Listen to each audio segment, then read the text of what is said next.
This is the screencast for section 2.1, example 8. We're going to study vertical free fall in motion, or vertical free fall motion. So the height, which we call s, I think it's because there was a Latin word that started with the s that means height. So s of t, so the height, depending on what time it is -1/2 times g, which is the gravitational pull on Earth, 32 feet per second, or 9.8 meters per second squared. Excuse me, both were per second squared. Times time squared plus v sub 0 means the initial velocity. So v sub 0 means the velocity at time 0, so the initial velocity, times t, time again, plus s sub 0, or the initial position. That represents the height. Now the velocity has its own equation.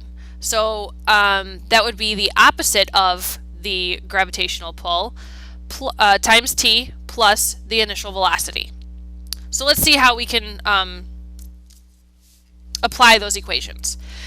Example 8 says, use the data in table 2.3 to write models for the height and vertical velocity of the rubber ball. So here we have, at time, here are the heights. So I'm going to go into my calculator and I put all of those data into L1 and L2 respectively. So time is going to go in L1 and height is going to go in L2. Please take a minute and do that. Now I'm going to hit graph, zoom 9. I'm going to zoom to my statistics. Ooh, that is definitely not linear like the ones we're used to. This is parabolic. So I'm going to go to stat calc, and now I'm going to do a quadratic regression, number 5. L1 were my x values, L2 were my y values. I'm going to store this into y1. I already made sure that y1 was cleared out. And now I'm going to calculate. So this gives me my a value, my b value, and my c value to form a quadratic formula in standard form. Now let's see what that looks like with my parabolic data.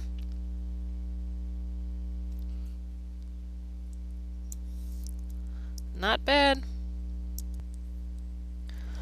So the equation for the height, s of t, is the a value, -4.68 t squared, then plus the b value, 3.76 t, plus the c value, 1.04. This equation represents the parabola to find the height of the ball at any time t. Well, now I want to find out what the maximum is. Second calc number 4 is max.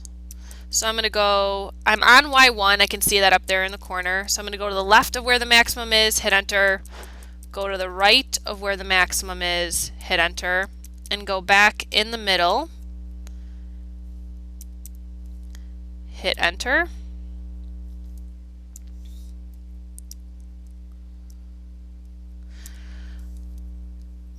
Alright, so graphically I have solved that the maximum height happens at 0.40 seconds, and that is 1.8 meters high.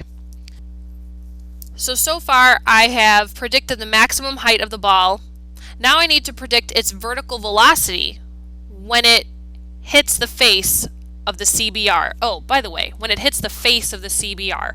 Basically, a CBR is kind of like a motion sensor. So this ball is flying towards the CBR, and then the CBR is reading its distance according to different times. It's kind of like bouncing, like a radar gun that a policeman has, sort of. So what I need to do is use the model to predict the vertical velocity when the ball hits the face of this CBR. So in other words, on its way down, the height would be 0 at that 0. Well, I need to use my calculator to calculate that. I'm going to change my window to, let's see, I'm going to change my y min. I want to see that the x-axis pretty obviously. I think I'm going to have to actually increase my x max. We'll go with 1.3. There, now I'll be able to see where the curve hits the x-axis very clearly. Second calc, I want to calculate that 0. So I'm going to arrow over to where I'm to the left of that 0. And I'm going to hit enter. There it is. Now I'm going to go to the right of where that 0 is. Also hit enter. Now I'm going to go back on to where I think that 0 is and hit enter. So the 0 is at 1.02. That's where I need to predict where the vertical velocity would be. Well, velocity is negative g times t plus v sub 0. I got that formula from up here. Now the g value was also found in our height formula. It was the leading coefficient of our t squared term. So I'm going to take the leading coefficient from the basic formula, negative 1/2 g, and I'm going to set that equal to what we actually found to be the leading coefficient, 4.68. And now if I divide both sides by negative 1/2, I get the g value of 9.352. So v of t equals, now the negative sign that came with the formula, g that we found was positive 9.352 t plus, now the initial velocity that's supposed to go at the end of the velocity also was the coefficient of the plain old t term, so that was 3.76. Now I need to plug in the time at where this ball is hitting the CBR, so at 1.02. So I'm going to do v of 1.02. I'm going to plug that in for t.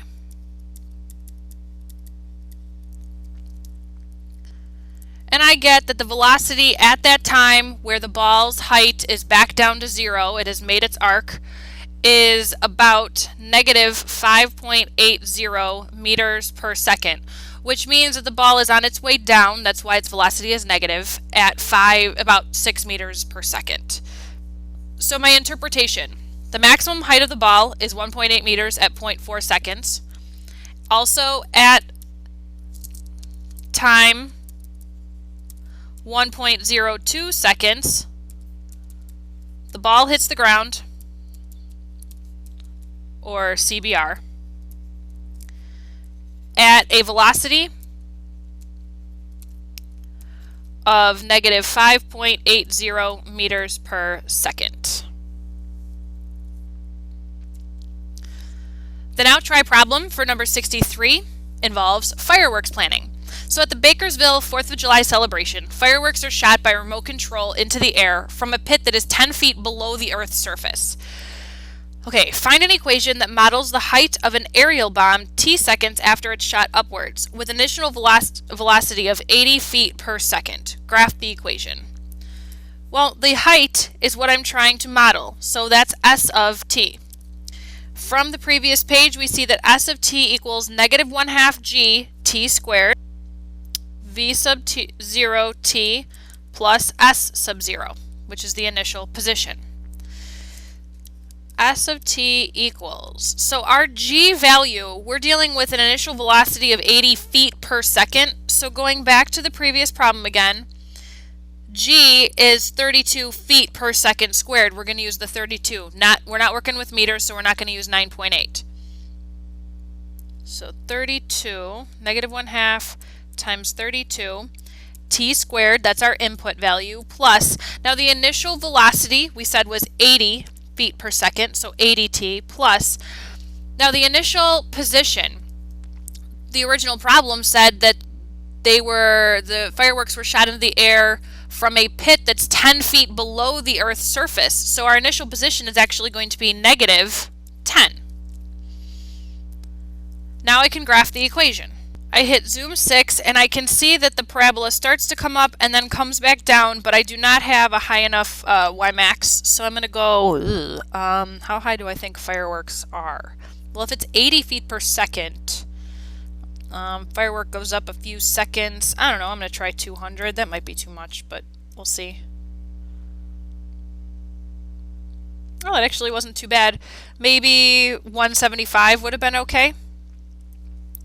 And I'm going to change my x min to -2. I do not need that much on the negative side of the x-axis. So I'm going to change my y max to 175. I'm actually going to change my y min to -50 so that that x-axis is off of the bottom of my screen. That's okay. That's not a bad window. Part B asks, what is the maximum height above ground level that the aerial bomb will reach? How many seconds will it take to reach that height? Maximum sounds like something my calculator can do. So I got a maximum of 2.5, 90. So that means in 2.5 seconds, the firework will be 90 feet high.